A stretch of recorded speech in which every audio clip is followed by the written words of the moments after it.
صحبه الكرام أجمعين ومن تبعهم بإحسان إلى يوم الدين. أما بعد، فأعوذ بالله من الشيطان الرجيم. بسم الله الرحمن الرحيم. ادعوني أستجب لكم. صدق الله مولانا العظيم وبلغنا رسوله النبي الأمين الكريم ونحن على ذلك لمن الشاهدين والشاكرين والحمد لله رب العالمين. آئیے سب سے پہلے اپنے آقا و مولا تاجدار مدینہ صلی اللہ تعالی علیہ وسلم کی بارگاہ بے کس پناہ میں درود شریف کا نذرانہ پیش کریں. پڑھیں بآواز بلند: اللہم صل علی سیدنا محمد وعلی آل سیدنا محمد واصحاب سیدنا محمد وبارک وسلم علیہم.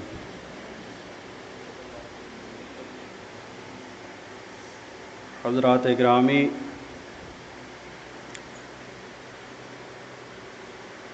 جس آیت کریمہ کی تلاوت کا میں نے شرف حاصل کیا، اس میں اللہ رب العزت اپنے بندوں سے ارشاد فرماتا ہے: ادعونی استجب لکم، کہ تم مجھ سے دعا مانگو، میں تمہاری دعا قبول کروں گا. دعا مومن کا وہ ہتھیار ہے کہ جب اس کے ظاہری ہتھیار ختم ہو جاتے ہیں، اس کے ظاہری اسباب کام کرنا بند کر دیتے ہیں، اس کا ظاہری سامان کچھ نہیں بچتا یا کسی کام کا نہیں رہ جاتا، اس وقت اللہ تبارک و تعالی کی جانب سے دیا ہوا یہی ہتھیار اور یہی سامان اس کے کام آتا ہے. اسی لیے سرکار دو عالم صلی اللہ تعالی علیہ وسلم نے ارشاد فرمایا: الدعاء سلاح المومن، کہ دعا مومن کا ہتھیار ہے. جب اس کے سارے ہتھیار ناکارہ ہو جاتے ہیں تب دعا ہی وہ ہتھیار ہے کہ جس کو وہ استعمال کر کے اپنا مقصد پورا کر لیتا ہے. اور دعا میں ایسی طاقت ہے کہ یہ قضا کو بھی ٹال دیتی ہے. حدیث پاک میں ہے: الدعاء يرد القضاء، کہ اس میں ایسی طاقت ہے، اس میں ایسی تاثیر ہے کہ یہ قضا کو بھی ٹال دیتا ہے، لوٹا دیتا ہے.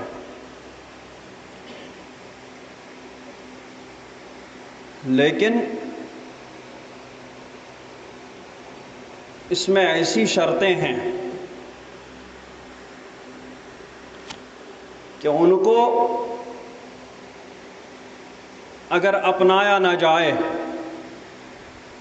تو پھر یہ دعا، یہ ہتھیار بھی کسی کام کا نہیں آتا. دعا کی شرطیں بزرگوں نے فرمائی ہیں.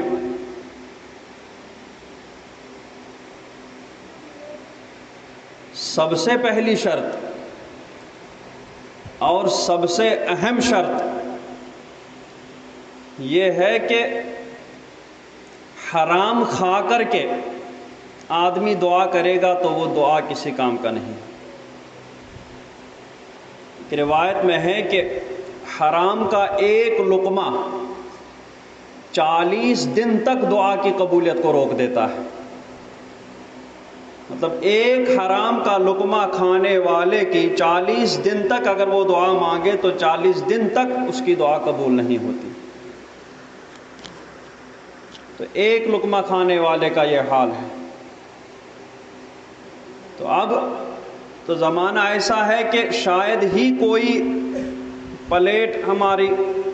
حرام لقمے سے خالی جاتی ہو، اسی وجہ سے ہماری دعاؤں کی تاثیر بھی ختم ہوتی چلی جائے۔ تو دعا کے آداب ہیں کہ باوضو ہو کر کے،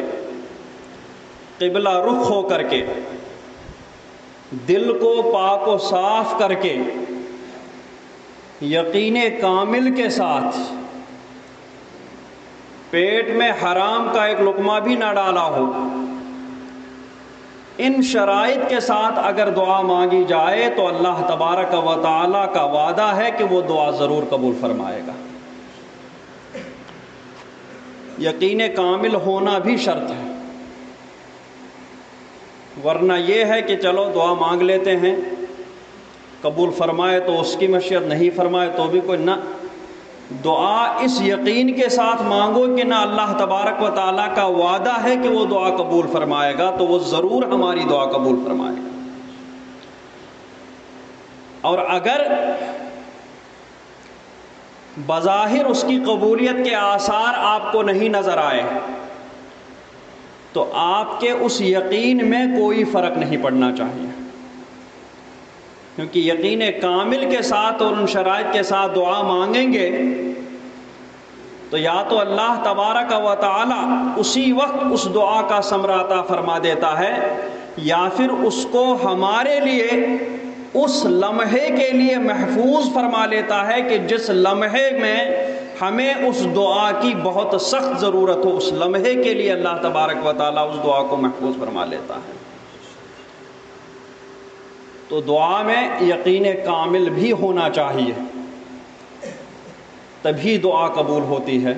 تبھی اس کا ثمرہ ہم کو مل جاتا ہے۔ انبیاء کرام نے، اولیاء کرام نے انہی شرائط کے ساتھ دعائیں مانگی ہے، اور اللہ تبارک و تعالی نے اپنے وعدے کے بموجب ان دعاؤں کو قبولیت عطا فرمائی ہے۔ اور ایسے موقع پر دعائیں مانگی ہے، دعا کے بارے میں تو الدعاء مخ العبادہ بھی کہا گیا اور الدعاء هو العبادہ بھی کہا گیا، دعا خود عبادت ہے، دعا مانگتے رہنا بھی عبادت میں شامل ہے۔ تو عام حالات میں بھی دعا مانگتے ہی رہنا چاہیے، لیکن ان حالات میں کہ جب آدمی کے پاس کوئی ظاہری سبب بھی نہیں رہتا ہے، کوئی ظاہری تیاری نہیں رہتی ہے، ظاہری سامان نہیں رہتا ہے، اس وقت دعا کی حیثیت اور زیادہ بندے کی نظر میں بڑھ جاتی ہے۔ تو انبیاء کرام سے ہر طرح کے، اولیاء کرام سے ہر طرح کی دعائیں مانگنا ثابت ہے۔ اپنے معمولات میں بھی صبح و شام کی دعائیں ملتی ہیں، دن رات کی دعائیں ملتی ہیں، خود قرآن پاک میں جگہ جگہ انبیاء کرام کی، اولیاء کرام کی دعاؤں کو نقل فرمایا ہے۔ خود احادیث کریمہ میں سرکار صلی اللہ علیہ وسلم نے ہر حرکت اور ہر فعل کے لیے ایک نہ ایک دعا ارشاد فرمائی ہے۔ تو دعا مانگتے رہنا یہ عبادت ہے، اور انبیاء کرام سے یہ سب ثابت ہے۔ اور اس حالت میں بھی انبیاء کرام سے دعائیں منقول ہیں کہ جب ظاہری سامان ختم ہو چکے تھے۔ حضرت نوح علیہ السلام 950 برس تک انہوں نے اپنی امت کی تبلیغ فرمائی، لیکن امت نے اس کے جواب میں ان پر ظلم و ستم کے پہاڑ توڑ دیے۔ انہیں اتنا مارا جاتا تھا کہ وہ بے ہوش ہو جاتے تھے، اور لوگ انہیں مردہ سمجھ کر کے پھر کنارے پھینک دیتے تھے۔ پھر جب ان کو ہوش آتا تھا تب پھر اٹھ کر کے اسی جوش اور ولولے کے ساتھ، اسی عزم و حوصلے کے ساتھ وہ اللہ تبارک و تعالیٰ کا پیغام، اس کی تبلیغ کرتے، اس کے احکام کو قوم تک پہنچاتے، لیکن قوم پھر ان پر ظلم و ستم کرتے تھے۔ ظاہری طور پر ان کے پاس کوئی لشکر نہیں تھا کہ جس کو لے کر کے وہ قوم کو جواب دے دیتے۔ 950 برس تک انہوں نے اپنی قوم کا ظلم و ستم سہا، لیکن اللہ تبارک و تعالیٰ کا پیغام پہنچانے میں کسی طرح کی کوتاہی نہیں فرمائی۔ اور 950 برس کے بعد جب پورے طور پر مایوس ہوئے کہ اب، یا پھر اللہ تبارک و تعالیٰ نے ان کے دل میں ڈالا کہ جتنے لوگ مسلمان ہو چکے، جتنے لوگ مومن بن چکے ہیں، ان کے علاوہ اب کوئی ایمان لانے والا نہیں ہے۔ تو اس موقع پر پھر حضرت نوح علیہ السلام نے اپنے دعا بلند کر کے اللہ تبارک و تعالیٰ کی بارگاہ میں دعا مانگی۔ یہ اس لیے نہیں کہ قوم نے ظلم و ستم کیا تو ان کو اس کا بدلہ دے دو، نہ، پروردگار اگر یہ لوگ زندہ رہیں گے، اسی حالت میں رہیں گے، تو یہ کسی کو بھی تیری بارگاہ میں نہیں آنے دیں گے، یہ سب کو بت پرست بنا دیں گے، یہ سب کو بت پرستی میں مشغول کر دیں گے۔ اس لیے پروردگار ان میں سے کسی ایک کو بھی مت چھوڑ، سب کو ہلاک فرما دے، تاکہ ایک ایسی امت آگے چل کر بن جائے کہ جو صرف تیری عبادت کرنے والی بن جائے۔ تو اس وقت حضرت نوح علیہ السلام نے دعا کی کہ لشکر تو تھا نہیں کہ وہ لشکر لے کر کے، ظاہری لشکر اس وقت ان کے پاس نہیں تھا، صرف بعض لوگوں کے کہنے کے مطابق تو گنے چنے افراد ان پر ایمان لائے تھے، تو کوئی ظاہری تیاری نہیں تھی، ظاہری لشکر نہیں تھا کہ اس کو لے کر کے وہ اپنی قوم کے مقابل کھڑا کر کے ان کو تہہ طے کر دیتے۔ لیکن اس وقت حضرت نوح علیہ السلام نے دعا مانگی اور اللہ تبارک و تعالی نے ان کی دعا کو شرف قبول عطا فرماتے ہوئے اس وقت جو ہے وہ طوفان لے آیا، اور طوفان لانے کے بعد پھر ان کافروں میں سے ایک بھی زندہ نہیں رہا۔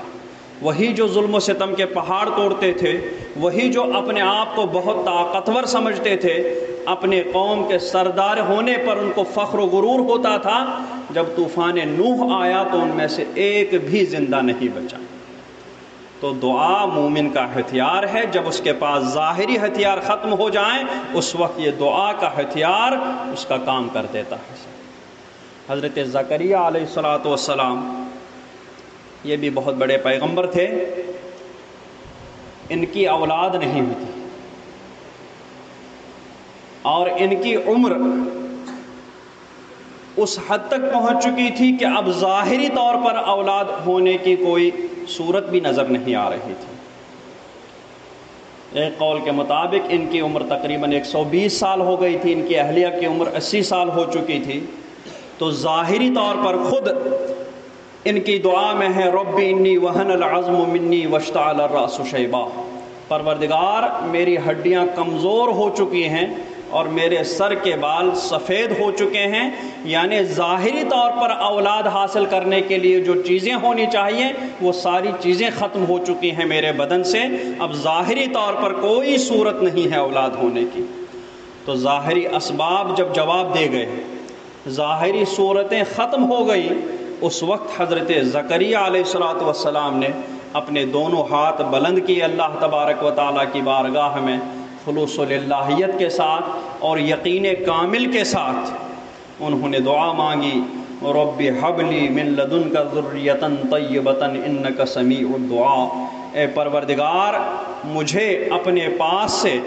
میرے ظاہری اسباب تو ختم ہو چکے ہیں، میری ظاہری صورتیں منقطع ہو چکی ہیں، اب مجھے خاص اپنی بارگاہ سے ایک پاکیزہ اولاد عطا فرما، بے شک تو ہی دعا قبول فرمانے والا ہے۔ جب حضرت زکریا علیہ السلام نے یہ دعا مانگی تو اس وقت پروردگار عالم کی رحمت جوش میں آئی اور فوراً ہی فنادت الملائکہ، ملائکہ نے، فرشتوں نے حضرت زکریا کو آواز دی کہ زکریا تمہاری دعا اللہ تبارک و تعالی نے قبول فرمائی ہے اور تمہیں ایک اولاد عطا ہونے والی ہے، ایک نیک اور صالح فرزند حضرت یحییٰ علیہ السلام تم کو ملنے والے ہیں۔ تو حضرت زکریا علیہ السلام اپنی دعا کی قبولیت دیکھ کر کے اور زیادہ وہ شوق اور جذبے میں آ گئے، پروردگار جب اتنی عمر کے بعد کسی کو، یہاں تو 7 8 سال 10 سال کے بعد کسی کو اولاد مل جاتی ہے تو کتنا بیتاب رہتا ہے کہ کب وہ بچہ میری گود میں آ جائے اور میری آنکھوں کو ٹھنڈک پہنچائے۔ یہاں تو 100 سال گزر چکے تھے، 100 سال کے بعد پروردگار عالم کی بارگاہ میں جب انہوں نے اپنے ہاتھ بلند کیے تو پروردگار عالم نے اپنی بارگاہ مقدسہ سے خاص ان کو ایک اولاد عطا فرمائی۔ تو اب حضرت زکریا کا جذبہ اور بڑا، پروردگار کوئی علامت مقرر فرما جس کی وجہ سے میں پہچانوں کہ مجھے اولاد اس طریقے سے مل لے۔ تو اللہ تبارک و تعالیٰ نے فرمایا کہ تم 3 دن 3 رات تک کوئی کلام نہیں کرو گے مگر اشارے سے۔ اور اس کے بعد پھر حضرت زکریا علیہ السلام کو حضرت یحییٰ اللہ تبارک و تعالیٰ نے عطا فرمایا۔ تو جب ظاہری اسباب منقطع ہو جائیں اس وقت بندے کو چاہیے کہ پہلے اپنے آپ کو پاک و صاف کر دے، حرام کمائی سے اپنے پیٹ کو صاف کر دے، اور اس کے بعد دل کو صاف کر دے۔ کسی کے کینہ رکھا ہوا ہو، حسد اور بغض وغیرہ رکھا ہوا ہو، کسی مسلمان بھائی کی نفرت پالے ہوئے ہو، تو دل کو ان ساری چیزوں سے، جھوٹ پال رکھا ہو، غیبت چغلخوری سب پال رکھے ہوں، تو پہلے وہ اپنے دل کو ان تمام چیزوں سے پاک و صاف کر دے، اور پھر اس میں یقین پیدا کر کے پھر وضو کر کے اور قبلہ رخ ہو کر کے مصلی پر کھڑے ہو کر کے اپنے دونوں ہاتھ اللہ تبارک و تعالیٰ کی بارگاہ میں بلند کرے، تو پھر دنیا کی کوئی بھی حاجت ہو، جو بھی وہ پھر پروردگار عالم سے مانگے گا اللہ تبارک و تعالیٰ اس کو ضرور عطا فرمائے گا۔ اسی طریقے سے ظاہری طور پر دشمن بہت بڑا، دشمن کے پاس ساز و سامان بہت زیادہ، دشمن سے ظاہری طور پر لڑنے کی کوئی طاقت نہیں، اپنے پاس کمزوری کے علاوہ کچھ نہیں، تو اس وقت بھی اللہ تبارک و تعالیٰ کی جانب سے دیا ہوا یہ ہتھیار استعمال کر کے دشمن پر فتح و نصرت حاصل ہو سکتی ہے۔ سرکار دو عالم صلی اللہ تعالیٰ علیہ وسلم کی ولادت مبارکہ سے تقریباً 50 دن پہلے ابرہہ بہت بڑا لشکر لے کر کے خانہ کعبہ کو ڈھانے کے لیے آیا تھا۔ اس نے یمن میں ایک بہت خوبصورت عالیشان عمارت بنائی تھی اور لوگوں میں اعلان کرا دیا تھا کہ اب تم لوگ مکہ شریف کے اس ٹوٹی پھوٹی عمارت کا طواف کرنے کے بجائے تم لوگ میری اس عالیشان جو عمارت جو میں نے بنائی ہے، سونے چاندی موتی جو بھی دنیا کی بیش قیمت چیزیں اور پتھر اور جو بھی تھا وہ سب اس نے اس میں خرچ کر دیا تھا، اور لوگوں کو وہ اس کی طرف لانا چاہتا تھا۔ لیکن لوگ جب نہیں آئے، کسی ایک آدمی کا بھی گزر نہیں ہوا، تو اس وقت ابرہہ نے پوچھا لوگوں سے کہ کیوں میری عالیشان عمارت کو دیکھنے کے لیے کیوں نہیں آتا ہے کوئی؟ اتنی خوبصورت عمارت میں نے بنائی، اس کو دیکھنے کے لیے کوئی کیوں نہیں آتا؟ تو کسی نے کہا کہ اس لیے کہ وہاں مکہ شریف میں جو کعبہ شریف ہے، لوگ اسی کے پاس جاتے ہیں، اسی کے طواف کرتے ہیں، اسی کی عظمت لوگوں کے دلوں میں بیٹھی ہوئی ہے، جب تک وہ وہاں پر کھڑا رہے گا تب تک تیری اس عمارت کو دیکھنے کے لیے دنیا سے کوئی بھی آدمی نہیں آئے گا۔ یہ جب بتایا گیا تو ابرہہ نے پورا پلان بنا لیا کہ خانہ کعبہ کو میں مسمار کر کے ہی رہوں گا۔ جب وہ بہت بڑا لشکر وہ سوچ رہا تھا کہ جہاں لوگوں کی اتنی تعداد طواف کرنے کے لیے آتی ہوگی، جہاں پوری دنیا سے لوگ چل کر کے اس عمارت کے پاس پہنچ جاتے ہوں گے، اس کی حفاظت کے لیے شاید بہت بڑا لشکر ہوگا وہاں پہ، اس کی حفاظت کے لیے شاید بہت زیادہ تیاری کی ہوئی ہوگی، اس کی حفاظت کے لیے بہت زیادہ سامان، آلات حرب و ضرب وہاں رکھے ہوئے ہوں گے۔ تو یہ سوچ کر کے ابرہہ نے بھی بہت بڑے لشکر کو تیار کیا، اور انسان ہی نہیں بلکہ ہاتھی بھی تیار کر لیے اس کے لیے۔ ہاتھیوں کو بھی تیار کیا کہ انسان اگر مر جائیں تو ہاتھی ان لوگوں کو شکست دیں گے۔ یہ بڑا لشکر تیار کر کے، اور یہ ہاتھی یہ عرب کے لیے بہت نئی چیز تھی۔ وہ لڑتے تھے، وہ صرف اپنی تلوار پر بھروسہ کر کے لڑتے رہتے تھے، ہاتھی وغیرہ یہ سب چیزیں وہ استعمال نہیں کرتے تھے۔ ابرہہ نے ہاتھی بھی تیار کر لیے، اور بہت بڑا لشکر جب تیار کر کے وہ خانہ کعبہ شریف کو ڈھانے کے لیے مکہ شریف پہنچا، مکہ شریف کے قریب اس نے پڑاؤ ڈالا، اور اس کے جو لشکری تھے ان لوگوں نے وہاں لوٹ مار شروع کر دی۔ لوٹ مار، جو بھی اونٹ بھیڑ بکریاں جو بھی ان کو ملتا گیا وہ سب اس کو قبضے میں لے کر کے اپنے پاس چلے گئے۔ انہی لوٹ کے مال میں حضرت عبد المطلب کے بھی تقریباً 200 اونٹ تھے۔ جب ابرہہ وہاں پہنچا قریب تو اس نے وہاں مکہ شریف آدمی بھیجا کہ وہاں جا کر کے وہاں جو لوگوں کا سردار ہے اس کو بلا کر کے لاؤ۔ تو بتایا گیا کہ عبد المطلب اہل مکہ کے سردار ہیں۔ عبد المطلب کو بلایا گیا۔ حضرت عبد المطلب کی پیشانی میں سرکار دو عالم صلی اللہ تعالی علیہ وسلم کا نور مبارک چمک رہا تھا، اور اس نور مبارک کی چمک اور اس کی ہیبت ایسی طاری ہو گئی تھی اس دربار میں کہ ابرہہ جس نے اپنے لیے ایک اونچا تخت بنایا تھا اور اسی پر بیٹھا ہوا تھا، باقی اس کے درباری نیچے بیٹھے ہوئے تھے دائیں بائیں،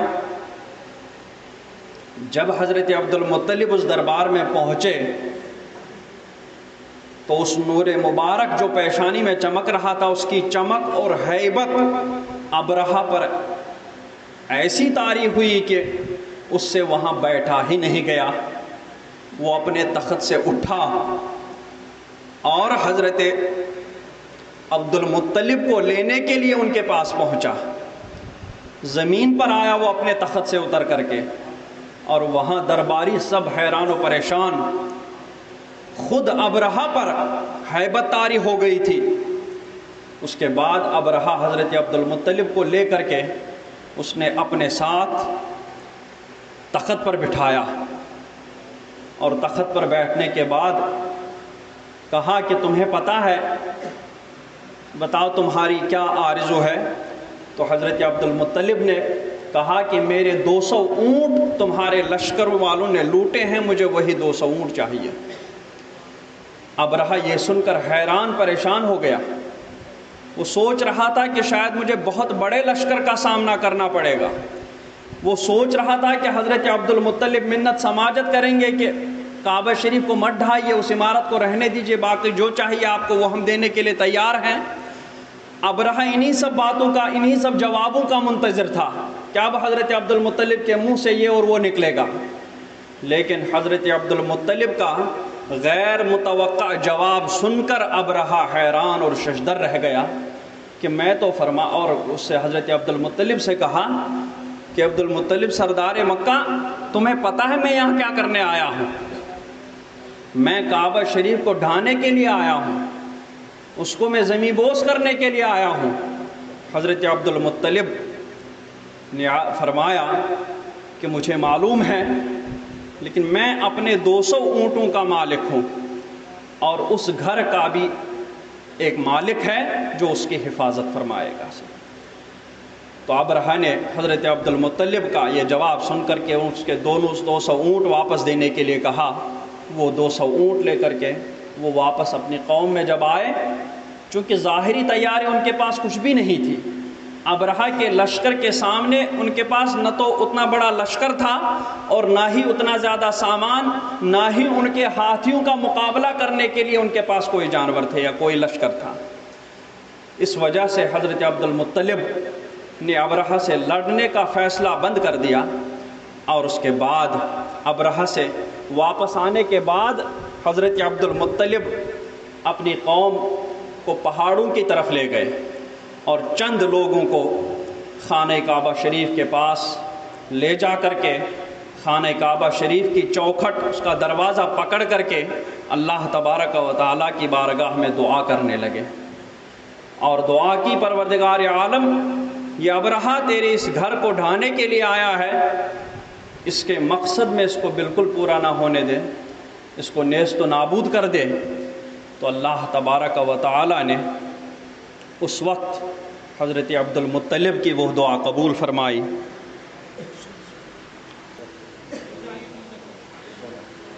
اس وقت اللہ تبارک و تعالیٰ نے حضرت عبد المطلب کی وہ دعا قبول فرمائی، چونکہ بہت ہی خلوص و للہیت کے ساتھ گڑ گڑا کر کے، رو رو کر کے، اور پاکیزہ دل، پاکیزہ نفس کے ساتھ، پاکیزہ بدن کے ساتھ حضرت عبد المطلب نے وہ دعا مانگی تھی۔ اللہ تبارک و تعالیٰ نے اس دعا کو شرف قبول بخشا اور اپنا ایسا لشکر بھیجا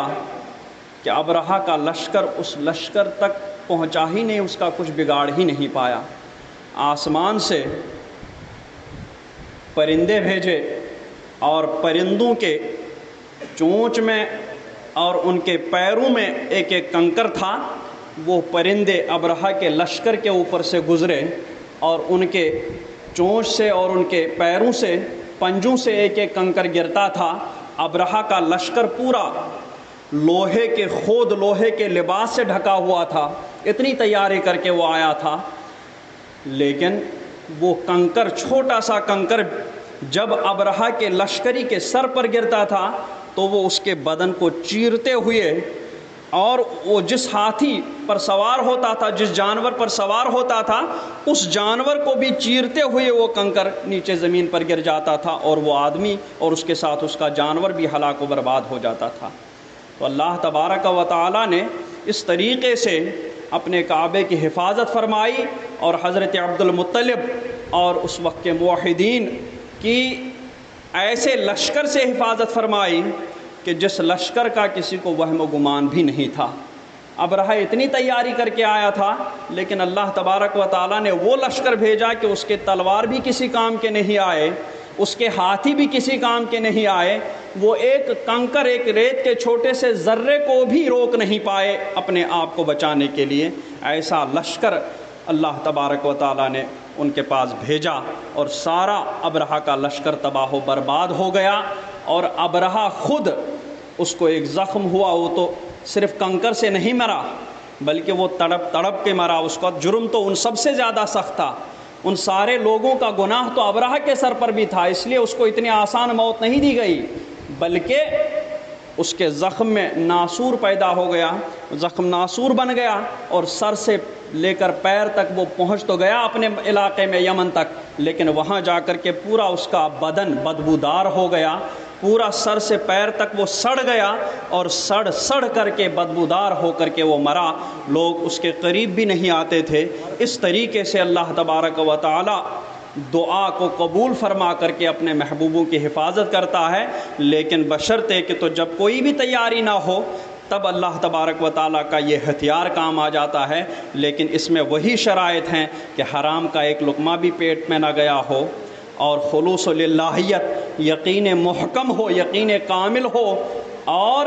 گڑ گڑا کر کے، رو رو کر کے دعا مانگی جائے، قبلہ رخ ہو کر کے اللہ تبارک و تعالیٰ کی بارگاہ میں پاک و صاف ہو کر کے مانگی جائے، تبھی یہ دعا قبول ہوتی ہے۔ اسی کو اللہ تبارک و تعالیٰ نے اس ہاتھی والے واقعے کو بہت تفصیل کے ساتھ سورہ فیل میں بیان فرمایا کہ محبوب علم تری کیف فعل ربک باصحاب الفیل، تم نے نہ دیکھا کہ اللہ تبارک و تعالیٰ نے ان ہاتھی والوں کا کیا حال کیا؟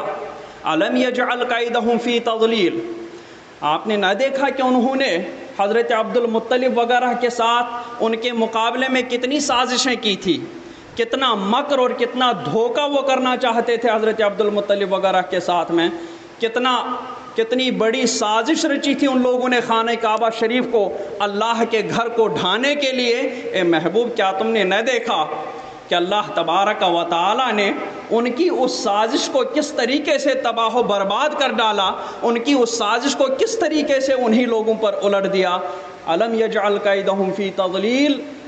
وارسل علیہم طیرا ابابیل، اس وقت تمہارے پاس لشکر تو نہیں تھا، تیاری تو نہیں تھی، لیکن تم نے نہ دیکھا کہ کس طریقے سے اللہ تبارک و تعالیٰ نے ان کا داؤ، ان کی وہ سازش تباہ و برباد کر ڈالی، اور ان پر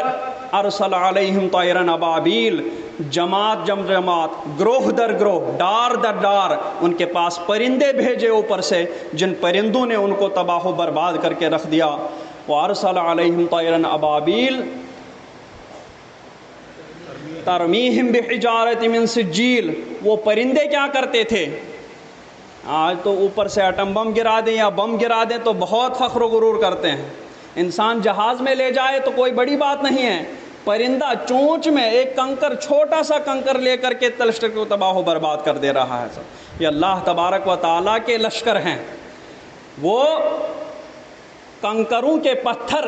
اپنے چونچ سے اپنے پنجوں سے وہ ان لشکروں پر پھینک رہے تھے. فجعلہم کعصف معقول، اور وہ لشکر جرار ابرہہ نے جس کی تیاری میں کتنے مہینے لگائے تھے، کتنے سال لگائے تھے، اس لشکر جرار کو پرندوں کے ایک لشکر نے ایسا کر ڈالا جیسے کھائی ہوئی کھیتی کی پتی،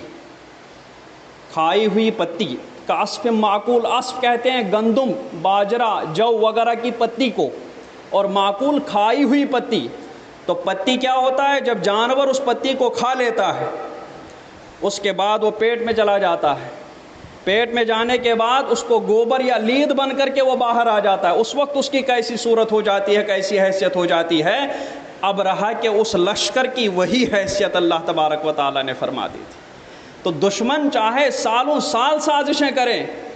دشمن چاہے مہینوں تیاریاں کریں، اور آپ کے پاس بظاہر کوئی تیاری نہ ہو، اس وقت آپ اس ہتھیار کو استعمال کر کے دیکھیں. لیکن اس کو استعمال کرنے کے لیے جو ٹریننگ ہے، جو شرائط ہیں، وہ شرائط یعنی اس ہتھیار کو چلانے کے لیے جو ٹریننگ چاہیے وہ ٹریننگ بھرپور پہلے حاصل کرنی پڑے گی. پہلے حرام سے آپ کو پرہیز کرنا پڑے گا، پہلے آپ کو یقین پیدا کرنا پڑے گا اپنے اندر، پہلے روئیں، گڑ گڑا کر کے دعا مانگے تو آپ کا یہ ہتھیار چلے گا. اور جو ہی چلے گا تو اللہ تبارک و تعالیٰ کی طرف سے ایسا لشکر آئے گا جو ہمارے وہم و گمان میں بھی نہیں ہوگا، جو ہماری حفاظت فرمائے گا اور دشمنوں کی تیاریوں کو نیست و نابود کر کے رکھ دے گا. اللہ تبارک و تعالی ہماری حفاظت فرمائے اور ہمیں شریعت کا پابند بنائے، شریعت کے حکام پر، مسلک اہل سنت پر، مسلک اعلیٰ حضرت پر چلنے کی توفیق رفیق عطا فرمائے. وصلی اللہ